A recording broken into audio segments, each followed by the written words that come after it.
Thank you, Mr. Chairman, and thank you all for being here so that we can discuss this issue. Vanderbilt is in Tennessee, where I represent it. They have been dealing with 175 drug shortages for things that they're needing. And of course, we know all across the state, we have different providers that are dealing with this. Now, at Vanderbilt alone, more than 100 staff members are engaged in trying to manage and mitigate the disruptions that are caused by these shortages. And recently there was an incident that occurred with a vital chemotherapy that highlighted the severity of the issue. And the medical center faced the possibility of having to form an allocation committee. And they thought this is going to be a daunting task.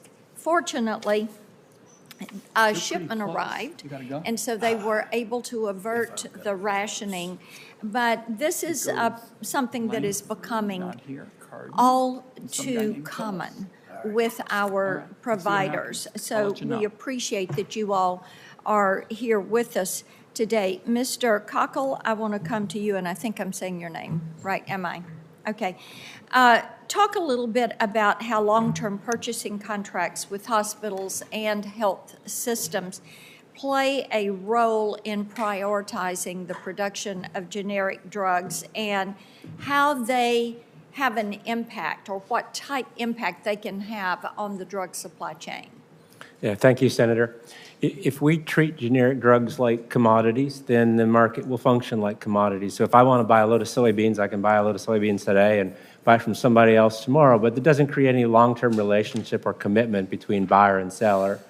But when the hospital or the purchaser enters a long-term agreement with a manufacturer, then that manufacturer is going to reserve line space. We'll know they have a market for that product for a period of 2 years or 5 years or whatever it is, and they will continue to be there to meet the needs of their customer. And then with the model of Civica RX, talk with me about how that helps to stabilize a supply chain and the impact that that has.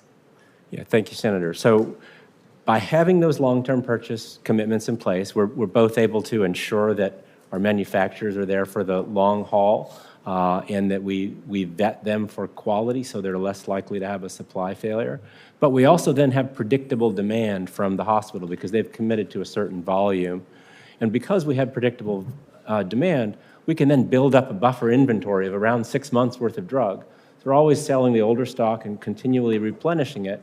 And if something happens in the market, either with our own supplier or somebody else, we have a 6-month buffer inventory to continue to supply through that interruption. And to work through it. Dr. Wazinska, I want to come to you. Do you think, as we're looking at this issue of the unpredictability in the supply chain, should it be mandatory that hospitals develop a plan, a contingency plan for potential shortages and a management plan for their supply chain of pharmaceuticals?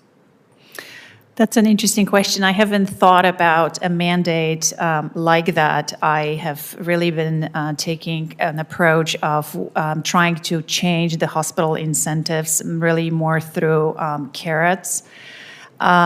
To have a hospital carry buffer inventory of all the products would be quite a tall order. And not all of them are just as nearly as vulnerable. So here again, I think hospitals might be better positioned than their GPOs in figuring out what is more vulnerable than CMS coming in and say, this is essential and this is vulnerable. So how do you talk about those incentives? What would those incentives be? How would you encourage hospitals to commit to long-term purchasing contracts?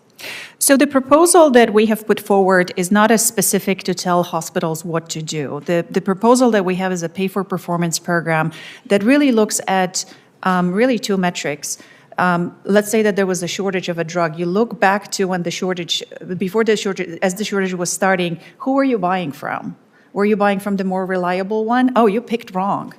Did you have buffer inventories of this product? So I don't really, it doesn't really matter whether they had long-term contracts or not. It would encourage long-term contracts. That's how the hospital assures that for their high-risk products, they actually have committed product and they actually can get it from the more reliable manufacturer.